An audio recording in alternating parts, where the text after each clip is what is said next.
জীবনে একটা বন্ধু লাগে। ব্যথা পেয়ে চুরমার হয়ে যাওয়ার দৃশ্যটা দেখার জন্য হলেও একটা বন্ধু লাগে। ভালোবাসার মানুষের সাথে ঘটে যাওয়া প্রিয় মুহূর্তগুলো অকপটে জানানোর জন্য হলেও একটা বন্ধু লাগে।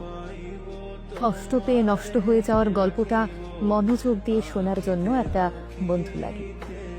রাস্তা দিয়ে হেঁটে যাওয়ার সময় সুদর্শন রমণী কিংবা পুরুষের প্রতি হঠাৎ আসক্তিটা জানিয়ে আনন্দটা ভাগাভাগি করে নেয়ার জন্য হলেও একটা বন্ধু লাগে।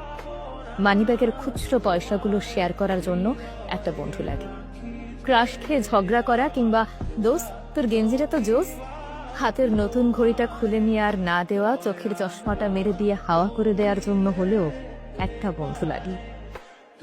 রাগে অভিমানে স্বার্থহীন সম্পর্কগুলো রাঙিয়ে তোলার জন্য একটা বন্ধু লাগে।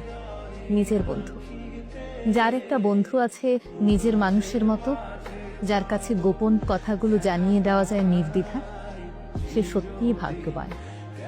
আড্ডা রাঙিয়ে তোলার জন্য সবার সেই বন্ধু থাকে না। ক্লাসের বেঞ্চ পরিবর্তন করা শত বন্ধুর মাঝে নিজের করে নিজের একটা বন্ধু সভা হয়।